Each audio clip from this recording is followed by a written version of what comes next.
جب میں نے ڈمپر لوڈر اور واٹر ٹینکر کے جو بھی حادثات ہوئے اور اس کے بعد پھر میں نے لوگوں سے کہا کہ انہیں روکو، اور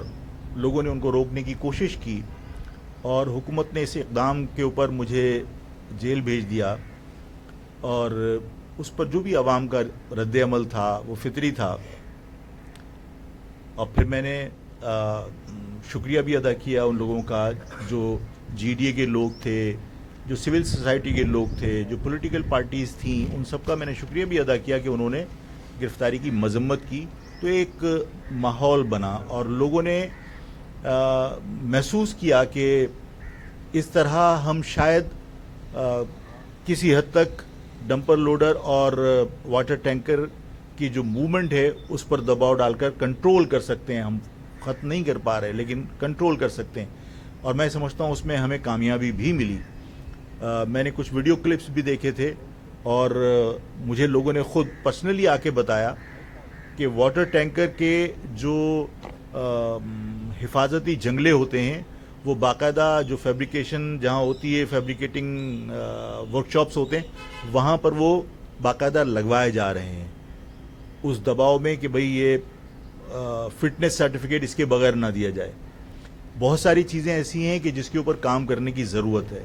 جیسے ہائیڈرنٹس جو ہے وہ ان کے اوقات مقرر ہیں، ان کی نوزلز ڈیسائیڈڈ ہیں۔ جو آپ کو ٹینڈر ایوارڈ کیا جاتا ہے تو اس میں بتایا جاتا ہے کہ جی آپ کے 2 نوزل ہیں اتنے انچ کے، تو 2 کی جگہ 4 چل رہے ہوتے ہیں۔ ٹائمنگ ہوتے ہیں کہ آپ 6 گھنٹے چلائیں گے، 6 کی جگہ 24 گھنٹے چل رہا ہوتا ہے۔ ہمیں یہ سب چیزیں بھی کنٹرول کرنے کی ضرورت ہے۔ اس کے علاوہ آپ نے بورنگ کے باقاعدہ لائسنسز دیے ہوئے ہیں۔ بورنگ کے لائسنسز آپ کو اگر آپ نے سپوز کیجئے کہ 100 دیے ہوئے ہیں تو آپ کے ہاں 500 جو ہے وہ بورنگز اللیگلی چل رہی ہیں۔ میرے پاس یہ بھی اطلاعات ہیں کہ واٹر اینڈ سیوریج کارپوریشن جو ہے اس کی ملی بھگت سے بورنگ جہاں دکھائی جا رہی ہے اور جہاں بورنگ کا آپ نے نوزلز وغیرہ لگا کے آپ نے وہاں سے جو واٹر بورڈ کے جو ٹینکرز ہیں، واٹر ٹینکرز ہیں، ان کی جو ریفلنگ آپ کر رہے ہیں پانی سے، تو وہاں پر وہ بورنگ کا پانی نہیں ہے، بلکہ آدھا کلومیٹر جو ہے واٹر اینڈ سیوریج کارپوریشن کی جو لائنیں ہیں، مین لائنیں جو کراچی کی ہیں، اس سے موٹی موٹی لائنیں 6 انچ کی وہاں پہ گئی ہوئی ہیں، اور بظاہر وہ انہوں نے لائسنس لیا ہوا ہے کہ وہ بورنگ کا پانی سپلائی کریں گے، اور وہ لوگ واٹر کارپوریشن کا پانی چوری کر کے واٹر اینڈ سیوریج کارپوریشن کے عملے سے مل کر وہ فروخت کر رہے ہیں سائٹ ایریاز میں اور کورنگی انڈسٹریل ایریا میں اور تمام جگہ پر، اور اربوں روپیہ وصول کر رہے ہیں۔ تو اس پانی کی چوری کو بھی روکنا پڑے گا، تاکہ اس شہر کے لوگ جو واٹر بورڈ کو ٹیکس دیتے ہیں اور ان کا بنیادی حق ہے کہ ان کو گھر پر پانی میسر ہو، وہ جگہ جگہ لگے ہوئے آر او پلانٹ سے پینے کا پانی خریدنے پر مجبور ہوتے ہیں، برتن دھونے اور نہانے تک کا پانی جو ہے وہ بورنگ کا کھارا پانی استعمال کرتے ہیں، گھروں میں پانی نہیں آتا۔ یہ لوگ سراپا احتجاج ہیں، اور یہ سارے لوگ جو پانی چاہتے ہیں اپنے گھر کے اوپر، جو چاہتے ہیں کہ بجلی کی لوڈ شیڈنگ سے انہیں نجات ملے، جو چاہتے ہیں کہ اوور بلنگ سے ان کو نجات ملے، یہ سب لوگ انشاءاللہ تعالی 6 تاریخ کو آئیں گے۔ اور میں نے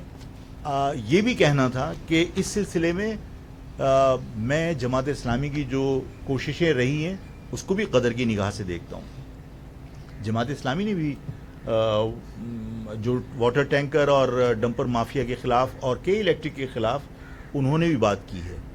میں متحدہ قومی موومنٹ نے جو ابھی حالیہ دنوں میں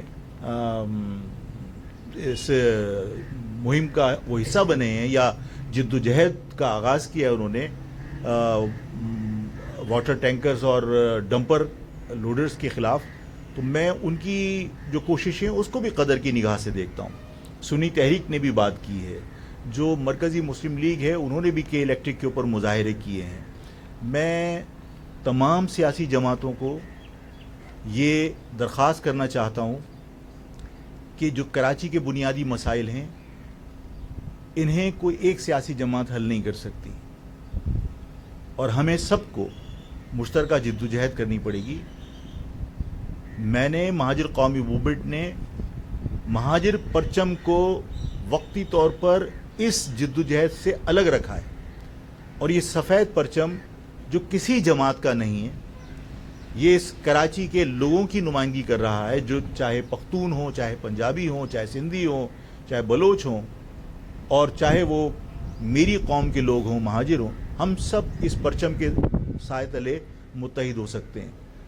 جو لسانیت کا مجھ پر الزام تھا، اس چیز کو بھی سامنے رکھ کر میں نے احتیاط کی کہ کہیں یہ تاثر نہ جائے کہ میں اگر ڈمپر کے خلاف بات کر رہا ہوں تو یہ کوئی لسانی معاملہ ہے۔ لسانی معاملہ قرار دے کر اس سے لوگ راہ فرار اختیار کر سکتے تھے، تو میں نے یہ سفید پرچم اس لیے متعارف کرایا تھا کہ سفید پرچم کے تلے ہم سب مشترکہ جدوجہد کر سکتے ہیں۔ میں آج آپ کے سامنے بہت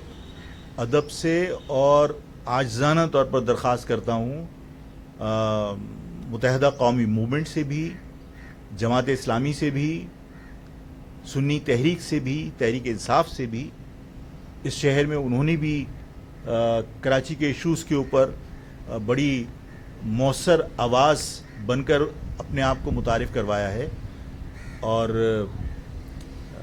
جماعت اسلامی کو بھی، ان سب کو میں دعوت دیتا ہوں، ان سب کی قیادت سے درخواست کرتا ہوں کہ ان معاملات کو سیاسی رنگ دینے کی بجائے اس کو انسانی مسئلہ سمجھ کر اور بقا کا مسئلہ سمجھ کر جو 12 تاریخ کو یہ شہر اپنی طاقت کا مظاہرہ کرنا چاہتا ہے اس میں شریک ہو کر اور بھرپور حصہ لے کر اس شہر کی آواز میں آواز ملا کر اس کو مزید تقویت پہنچائیں، اور ہم سب مل کر حکومت کو بھی مجبور کر سکتے ہیں، جتنی مافیاز اس شہر پر حکمرانی کر رہی ہیں ان مافیاز کا بھی خاتمہ کر سکتے ہیں۔ یہ اس شہر کے مفاد میں ہوگا۔ جو جتنا اپنا کردار ادا کرے گا عوام کو ان مافیا سے نجات دلانے میں، وہ آئندہ پھر اتنا ہی حقدار بھی ہوگا کسی بھی الیکشن میں، کیونکہ امید کم ہوتی ہے کہ ہمارے ہاں فری فیئر ٹرانسپیرنٹ الیکشن ہو، اس لیے کہ جب دفاتر میں بیٹھ کے فارم 45 بنتے ہیں تو پھر کسی کی کارکردگی کی کوئی ویلیو نہیں بچتی۔ لیکن ہم اس سے بھی اپنے آپ کو دور رکھ کر ہم صرف عوام کے مفاد میں اگر ایک مرتبہ جمع ہوں تو میں ان سب کا شکر گزار ہوں گا۔ میں پھر دوبارہ اپنی درخواست دہراتا ہوں کہ میں متحدہ قومی موومنٹ، جماعت اسلامی، سنی تحریک، تحریک انصاف، میں مرکزی مسلم لیگ اور تمام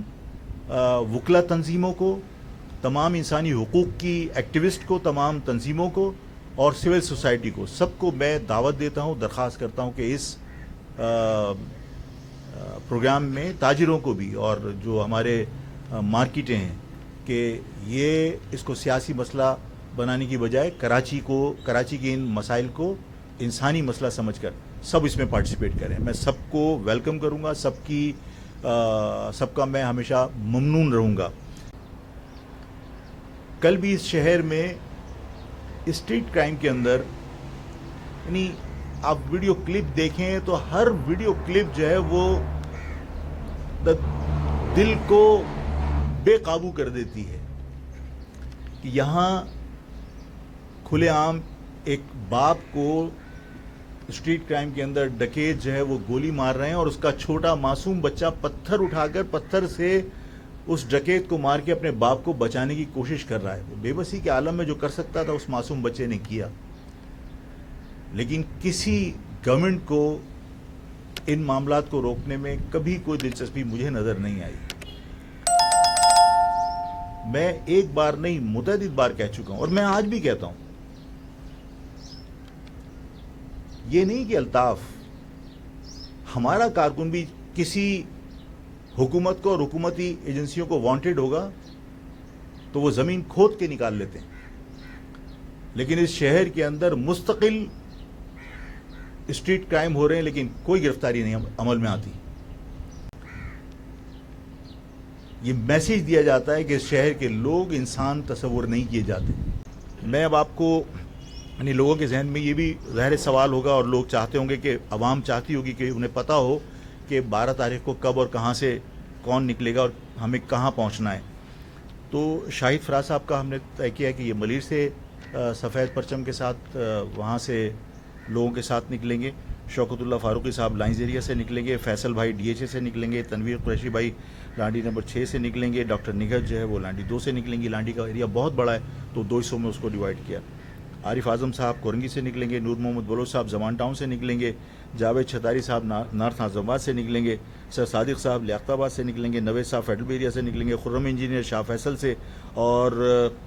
خرم ایڈوکیٹ جو ہے وہ پی سی ایچ ایس سے. اور آخر میں میرا نمبر آئے گا کہ بھائی میں کہاں سے نکلوں گا. یہ سب نکلیں گے 3 بجے اپنے اپنے علاقوں سے, اور میں 5 بجے جو ہے وہ یو پی موڑ پہ سب کو جوائن کروں گا. تو اس کے بعد مجھے اللہ سے بہت قوی امید ہے کہ یہ شہر ثابت کرے گا کہ یہ شہر غلاموں کا شہر نہیں ہے, بلکہ یہ شہر زندہ قوم کا شہر ہے. یہ میری قوم کا شہر ہے جن کی رگوں میں غلاموں کا خون نہیں ہے. اور انشاءاللہ ہم 12 تاریخ کو یہ ثابت کریں گے کہ ہم بہت کچھ کر سکتے ہیں, لیکن ملکی حالات کی وجہ سے ہم صرف علامتی طور پر اپنے اتحاد اور اپنی طاقت کا مظاہرہ کر رہے ہیں. آپ سب کا بہت بہت شکریہ. سیاسی پوائنٹ کو سبسکرائب کیجئے اور لائک کیجئے اور گھنٹی بجانا نہ بھولیے تاکہ آپ کو ہماری نئی ویڈیوز کا نوٹیفیکیشن ملتا رہے.